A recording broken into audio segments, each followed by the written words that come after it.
Good morning everyone, today we're going to be talking about my thoughts on the Nameless City as well as those EX augments. But before we jump into all of that, if you're new to the channel, I upload NGS content daily, so if you do play this game, I would really appreciate a subscribe as it really helps out the channel. Anyway, without further ado, let's begin the video.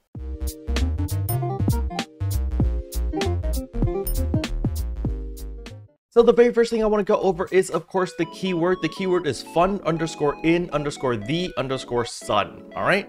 Once you type that, you're simply going to press escape, go to your systems, get campaign items, receive item account, and you will get the Phantasy Star House Party rewards. So as you can see here, we will get 2 Rappy Shaped Fritters, 50 star gems, as well as a weapon camo, so make sure to pick that up. Let us just take a quick look at what weapon camo this is. It's a double saber. It does look pretty badass, but unfortunately I don't play double sabers, but nevertheless, we're gonna lock that in. Now with the keyword out of the way, the next thing I want to talk about is, of course, the Nameless City itself. So as we can see, when we go to Nameless City Exploration, there is only one option, Nameless City Residential District Investigation.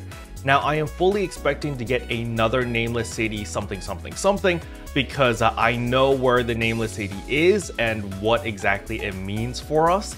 So there will be another sector, most likely, unless they're just going to expand on the residential district and just add in the additional part of this map that is currently missing, which seems to be like a hub area, which is why I think it's going to be a separate part, mainly because, currently in the Nameless City Residential District investigation, we are limited to 15 minutes here. And after 15 minutes, we get kicked out and we come all the way back to Planet Alpha.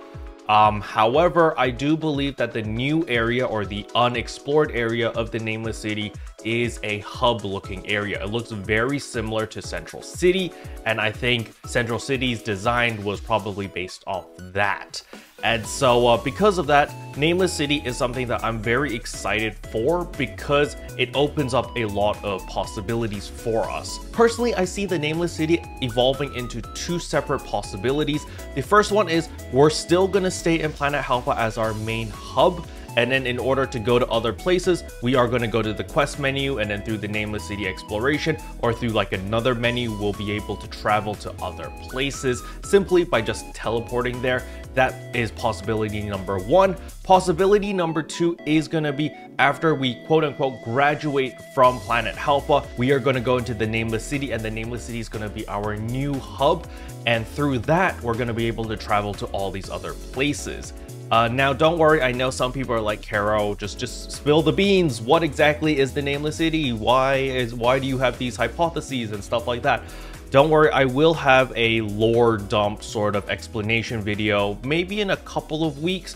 The main reason why I'm holding off right now is because I'm waiting for Zeomantic to make his lore video. He's like the lore guy for NGS as well as in PSO2. So, I'm just waiting for him to get his video out first. He gets all the views, and then I'll just build on top of his video simply because his video is going to be super in-depth and just explain everything versus my explanation, which is going to be a lot more simplified because that's just how I like to explain things. But the main thing that makes the Nameless City interesting, for me at least, is of course the loot itself, and that is of course the new EX augments.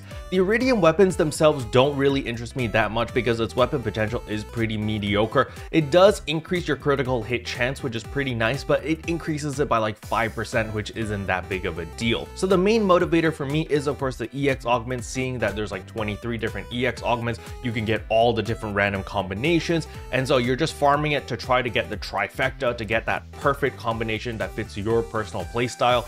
And I really like the approach that they took over here. I really hope that they build upon this and continue to make the game a little bit more customizable, especially in the gear department, so that you can customize and just deck out your class to fit your very specific playstyle. That is the dream, I want to see people who are going full glass cannon, tons of damage. I want to see people who are going super tanky. I want to see people who are going full utility and support.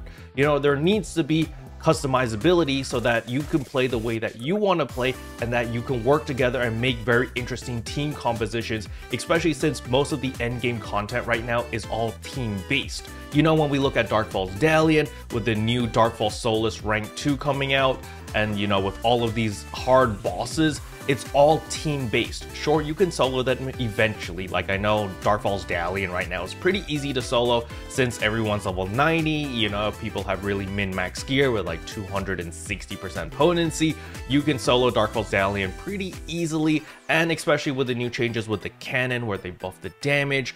But nevertheless, the game mode was intended or created with the intention for group play and for cooperation, everyone working together to defeat a big bad boss.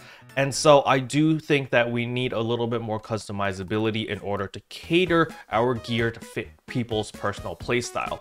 A great example is the Force class. I really think the Force class needs a DPS increase, as well as the bow. The Braver bow really needs some more love as well on the DPS department, even though during down phases the bow technically does a lot more damage than the katana in down phases specifically. But yeah, you know, there's a lot of classes that are significantly weaker, a lot of weapon types that are significantly weaker that really need to see a rehaul, a rebuff, you know, just fine tuning with the numbers. But other than that, I would like to see more utility-based augments eventually being introduced into the game. A great example is like from a game that I used to play, Blade and Soul. Certain classes in that game had specific skills that enhanced the party gameplay. So for example, there was a class called the Blade Master, which is basically a swordsman. They had a Hong Moon block, which basically gave everyone in their party like a couple iframes, which was actually really awesome. We had the Summoner that had like a party stealth mechanic that was really cool as well. And so there was a lot of party play, and it was very useful for a lot of raids. It was actually necessary for a lot of raids, and that was where I really enjoyed that type of gameplay, because I just enjoyed having that extra utility, offering my team extra heals, offering my team, you know, extra iframes, extra defensive capabilities and stuff like that. I would like to see that being introduced into NGS, where other than, you know, making myself stronger and making myself more useful and dealing more damage and stuff like that, I can also offer utility for my teammates as well by, you know, giving them extra healing, by giving them like extra iframes, by doing things that maybe I can take damage for a teammate or something. That would be really nice to see.